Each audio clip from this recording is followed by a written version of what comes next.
Good morning, everyone. My name is Kelly Penny. I'm the Registrar of Motor Vehicles with Digital Government and Service NL. I'll be your MC for today's ceremony.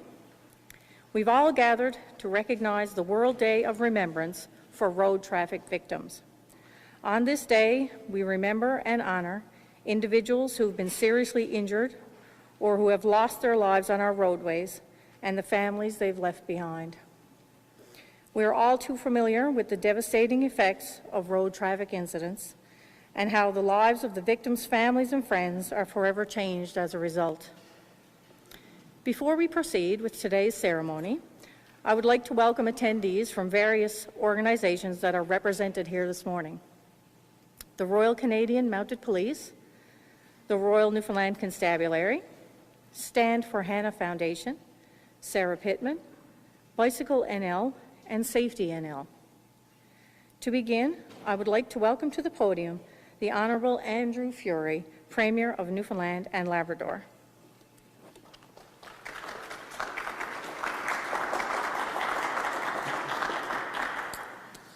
Well, thank you, and good morning, everyone. It's a pleasure to be here to recognize this World Day of Remembrance for traffic victims. This annual event gives us an opportunity to remember and honor the victims and their families while continuing to raise awareness of the importance of road safety throughout our province. We're all, unfortunately, too well aware of the devastating impacts of road traffic accidents in our province and the many, many lives it touches and changes.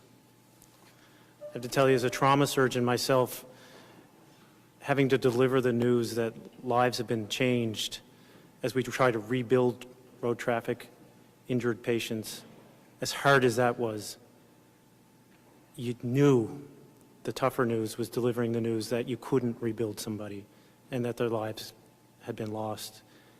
And to have a patient's family collapse in your arms is something that you can't unlive, you can't unremember, and it's something that drives me every day in the House of Assembly as we work towards a safer Newfoundland and Labrador. One look at the memory table here today tells us the story that we all know too well. There are the faces and the reasons why it's so important that we continue to take action, that we continue to recognize this as an important issue, not just when it impacts you directly, but for the future, so it doesn't have to impact other patients, other families, and other loved ones throughout the province. That's why, as government and frankly the opposition parties are here today, we all work together to try to create a safer Newfoundland and Labrador so no one has to collapse into the arms of a doctor when delivering terrible, terrible news. We continue to promote and work together towards road traffic safety and awareness and improve our road safety on our highways, because it is our responsibility. It lies in our hands. Everyone who uses our roads shares a responsibility to the safety of others. And to everyone who's been impacted by a death or a serious incident, on behalf of the government, I offer my deepest sympathies. And frankly, on behalf of all the Newfoundlanders and Labradorians, we offer our collective condolences. I also want to acknowledge the many advocates in the room here today, many of whom take time out of their busy lives, have been directly impacted, and have changed their lives in the trajectory that I'm sure was not anticipated. I often say to the nurses and doctors working with me in the hospital that the thing with trauma, the thing with a road vehicle accident, is that no one got up that day expecting that that was going to happen. Things can change in the matter of seconds. And so we need to be prepared to change those seconds leading up to that whatever fatality or accident that occurs. And I know I'm speaking on behalf of Mr. Brazel and Mr. Din, but certainly that's something that drives us all in the House of Assembly to create a safer Newfoundland and Labrador. So to those of you who are advocates, please continue to do the work. We hear your voices. We want to hear your voices. We want to hear your opinions. It's through your opinions, it's through your unfortunate, in many circumstances, lived experiences that we can create that safer Newfoundland and Labrador. Thank you.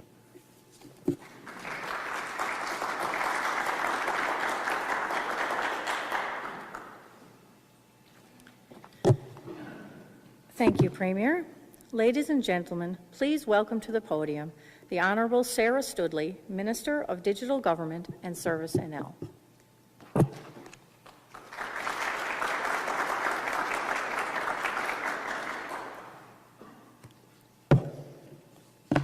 got my tissues in front of my speaking notes. Sorry. Good morning, everyone. It's a privilege to join you to honour the memory of people around the world who tragically and senselessly lost their lives as a result of motor vehicle incidents. This somber day recognizes the families and friends whose lives have been changed forever, and we will hear from many of those today. According to Transport Canada, on average 5 people die on our roads every single day in Canada, which is just far too many. Public safety is a top priority for our government, as the Premier has mentioned, and during the past number of years, many improvements have been made to our Highway Traffic Act to make our roadways safer and reduce the number of traffic deaths and injuries. And we know most incidents occur because drivers are distracted, impaired, or not obeying traffic safety rules. To help improve safety on our roadways, government has introduced increased fines, introduced reforms to reduce impaired driving, distracted driving, excessive speeding, street racing, and stunting. And I thank many of those here today for the advocacy in helping us do that. Improvements have also been made to school bus safety. We have the move-over law to protect emergency responders, and we adopted the 1-meter rule to further protect cyclists. We also amended the Highway Traffic Act to enable the use of cameras to help improve safety and reduce dangerous behavior.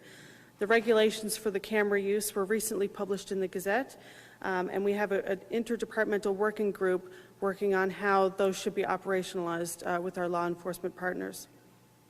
We have worked with motorcycle groups in the province to have road signs installed near the ferry terminals in Port aux Basques and Argentia, encouraging motorists to be vigilant of motorcycles and to share the road. And this fall, sitting in the House of Assembly, we introduced the Off-Road Vehicles Act, which strengthens and improves safety for all off-road vehicle users. So things like mandatory helmets, mandatory training for vehicle operators under 16 years of age.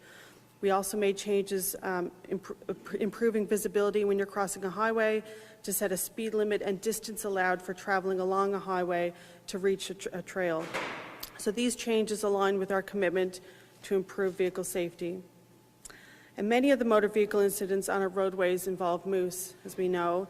And the Department of Transportation and Infrastructure this week provided a $27,000 grant to support the Save Our People Action Committee with advertising and the operation of their Moose Awareness Hotline. So it's also very important. And in partnership with law enforcement agencies and stakeholders, we'll continue to improve safety standards and practices.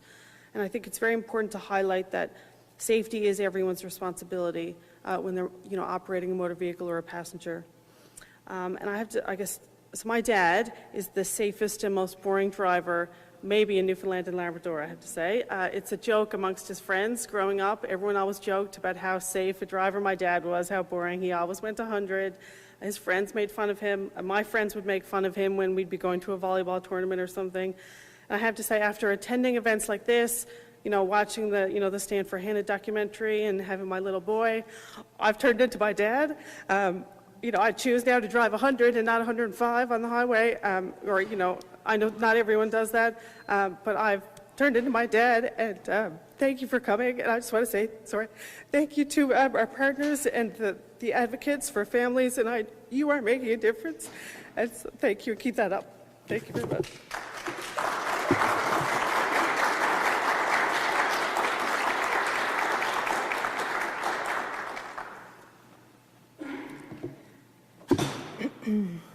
Thank you, Minister.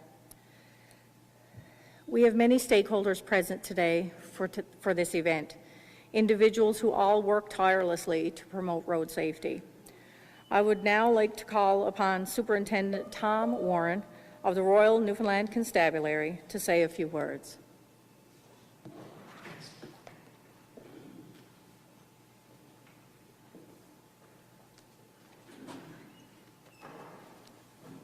Good morning, everyone. My pleasure to be here to represent the Royal Newfoundland Constabulary.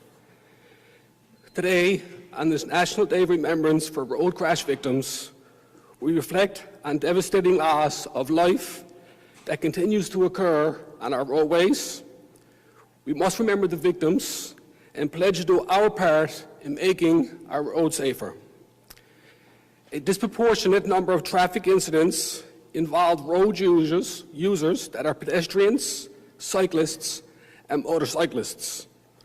Road safety is everyone's responsibility, and one tragedy is one too many. We must do our utmost to reduce the incidence of accidents caused by speeding, inattention, and/or distracted driving. This can be achieved through increased traffic enforcement initiatives and driver safety educational opportunities. Placing priority on developing road and highway safety strategies, developing regulatory requirements, and committing to work together will result in positive change. On this day, we remember the victims and their families.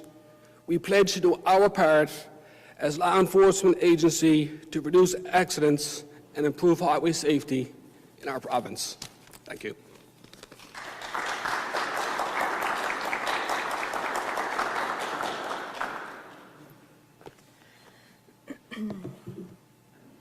Thank you, Superintendent Warren. Next, I invite Staff Sergeant David Ossinger from the Royal Canadian Mounted Police to the podium.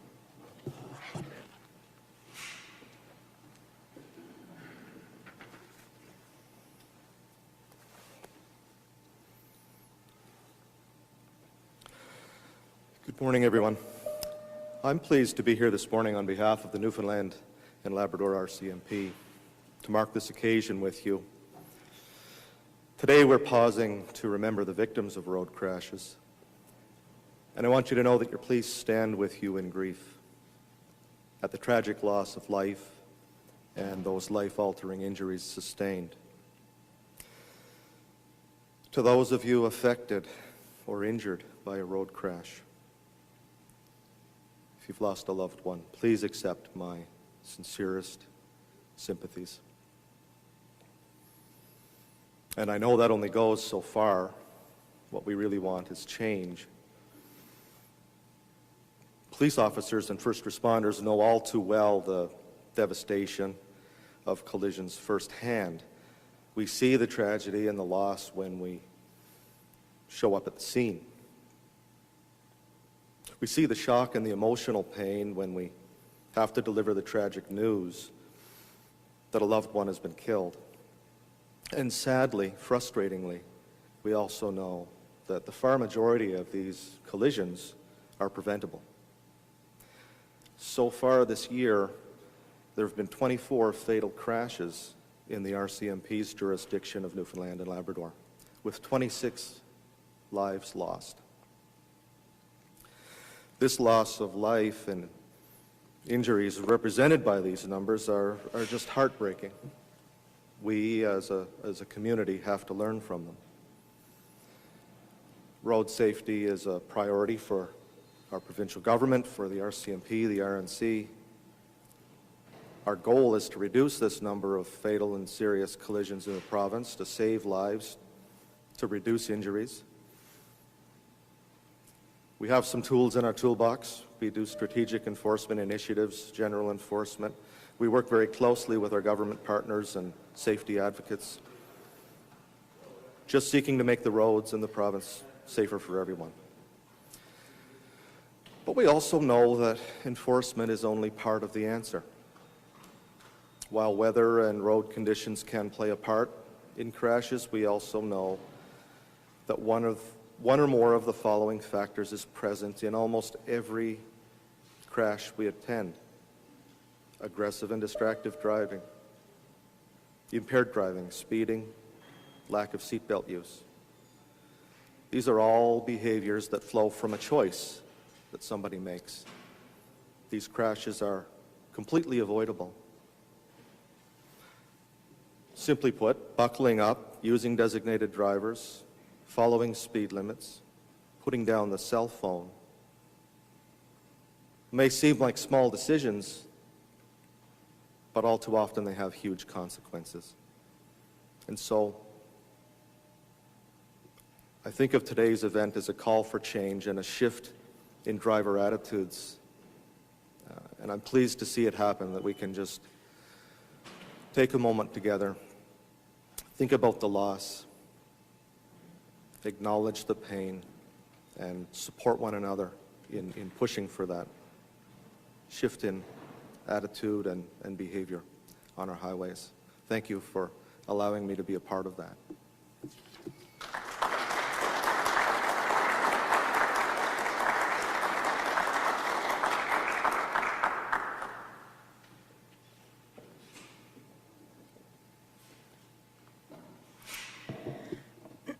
Thank you, Staff Sergeant Ossinger. This morning, we recognize and support the family members of those who have lost their lives on our highways.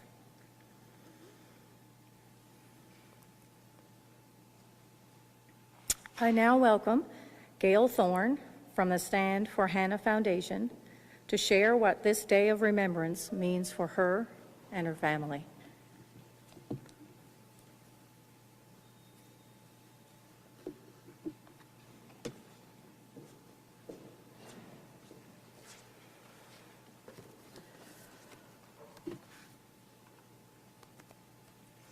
Good morning, everybody, and thank you so much for this opportunity.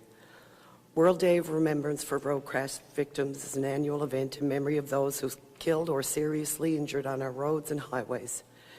It also provides an opportunity to raise awareness and promote education about safe driving. Many of you know my story. You've traveled it with us. You also know it has no happy ending. Because of the reckless decisions of others, our precious 18-year-old daughter, Hannah, didn't get to return to her home, to her family, but both offenders did. It was the end of Hannah's third day of summer employment at an art gallery in Carbonear. Her 81-year-old grandmother, Gertie, at the wheel of her small car. As they neared their destination, Hannah's summer, indeed her entire life, lay ahead of her.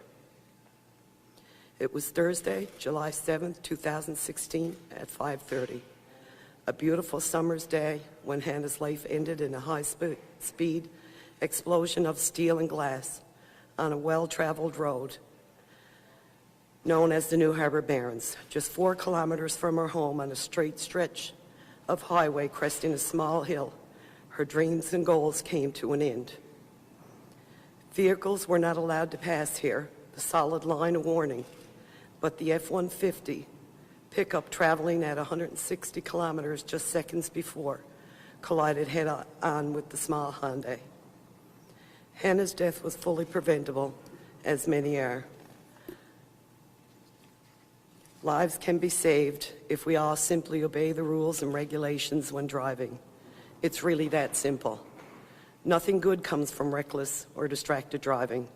Putting yourselves or others at risk is irresponsible and not indicative of a licensed driver.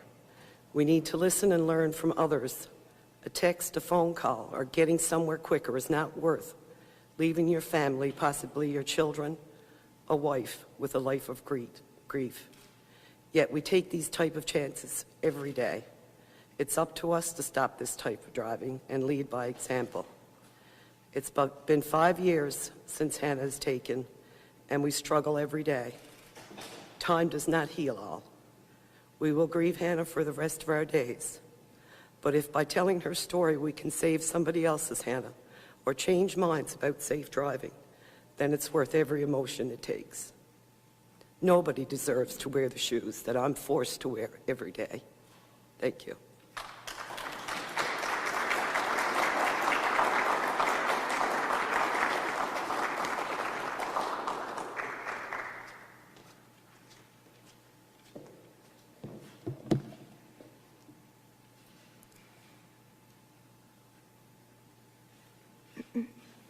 Thank you, Gail. There are too many examples of senseless tragedies on our roadways. However, the memory of road traffic victims are kept alive through the advocacy of their loved ones. I will now welcome Sarah Pittman to the podium.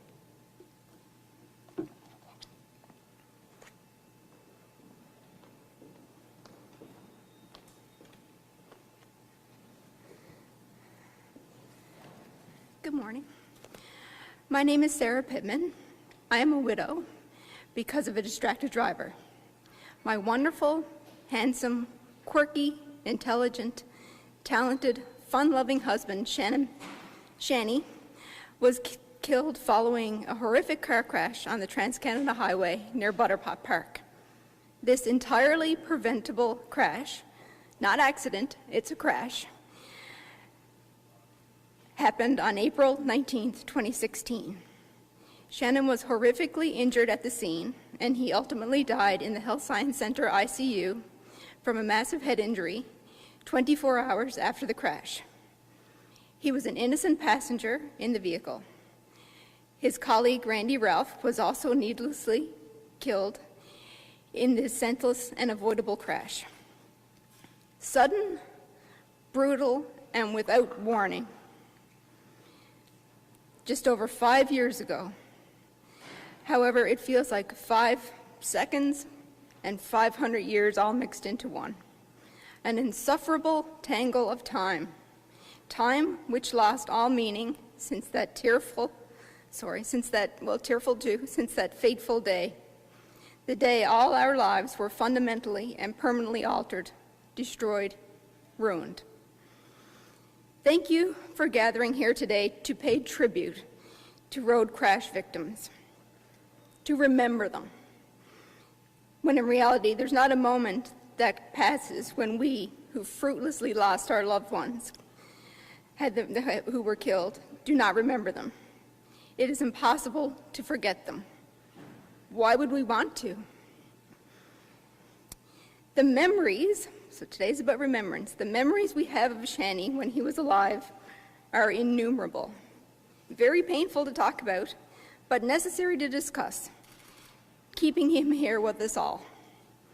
Memories of his beautiful smile, his laughter filling the room, his loving hugs, his mischievous ways, his love of teaching, his love of playing guitar and singing on stage, his pride of being a father and a husband, our wedding, the love for his mother, brother, and all friends and family, the love for his dog, Oliver, his joy of motorcycle riding, his love of traveling near and far, his love of food, cake, an occasional whiskey and a cigar, his pleasant, calm demeanor, vacations to Florida, Cuba, Maine, Saturday night dates, crazy holiday dinners, working out together, seemingly simple things like going for a coffee and a road trip, snow blowing the driveway together,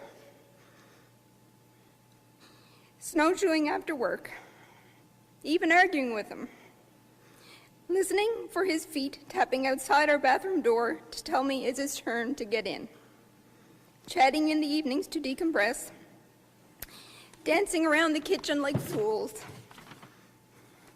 visits to the Northern Peninsula, movie dates, kissing his sweet bald head, family vacations, his birthday, and the candle-blowing game.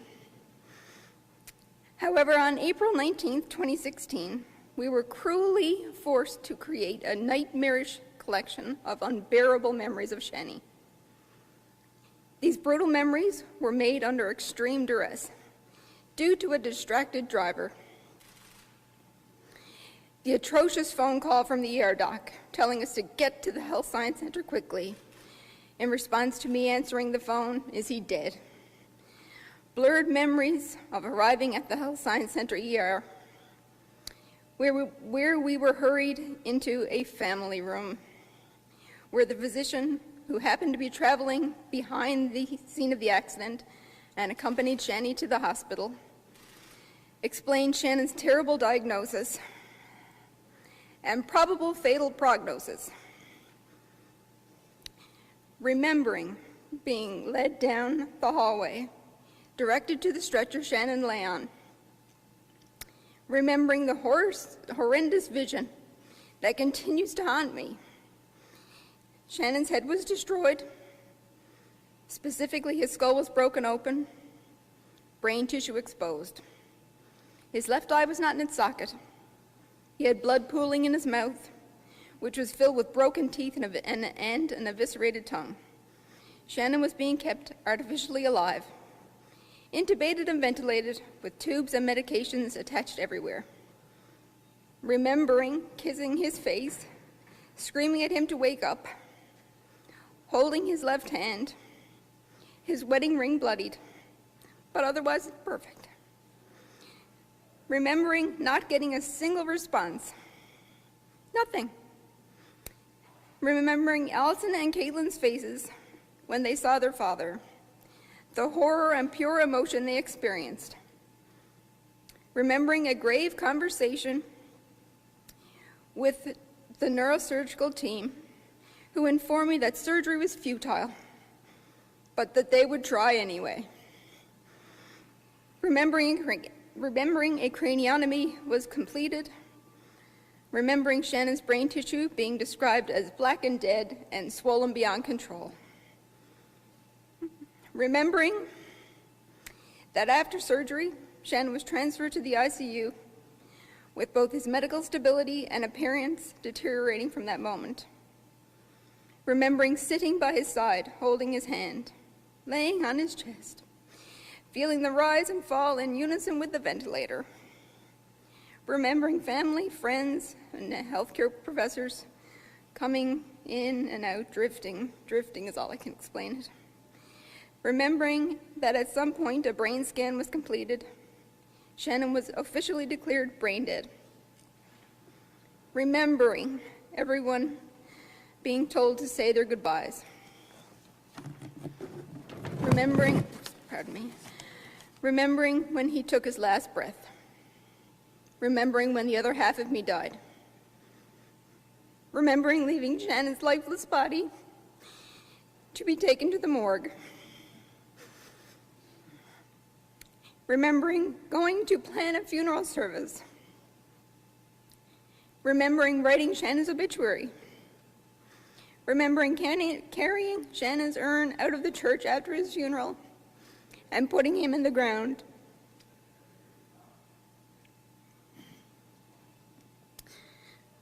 I share with you just some of the horror that has been caused needlessly and senselessly by a distracted driver on this day of remembrance.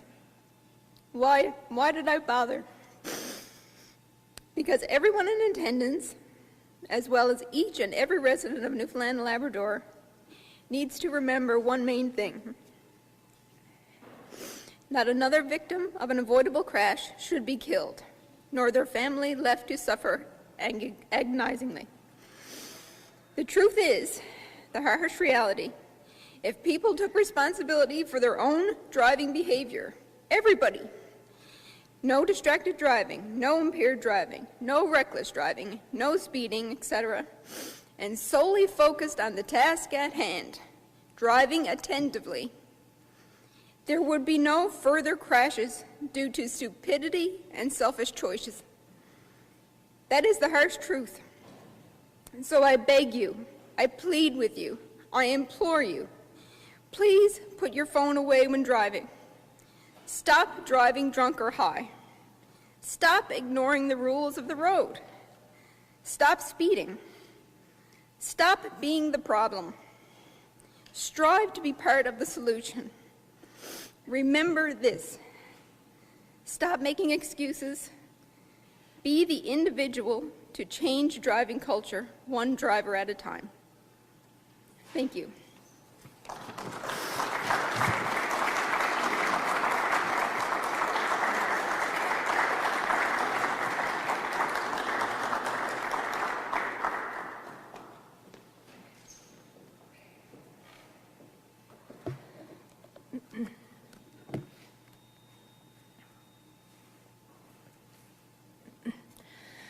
Thank you, Sarah. Thank you, Sarah. Vulnerable road users who have been seriously injured or killed in road traffic incidents are also recognized on this day of remembrance. Our next speaker is Kevin Flynn from Bicycle NL.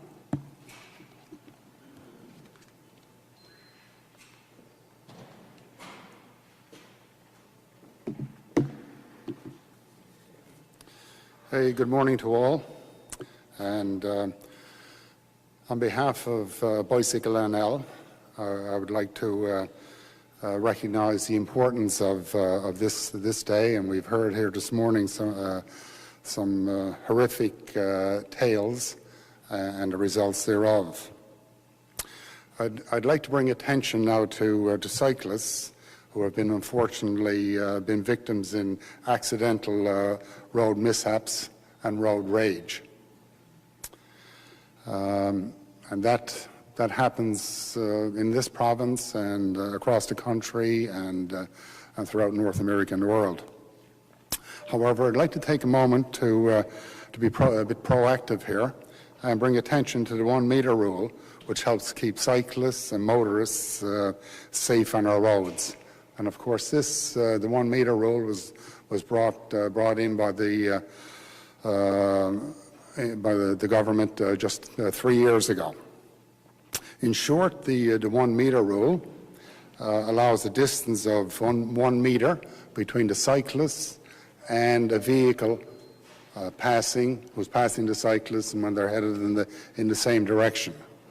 And it's 1.5 meters when speeds are more than 60 kilometers an hour. This rule again needs to be promoted and taught in our for young motorists and old motorists alike. Right? And hopefully the 1 meter rule will save the anguish for motorists and for cyclists. In closing, what I'd like to ask is that we all remain safe and vigilant on our roads and to avoid these accidents. Thank you.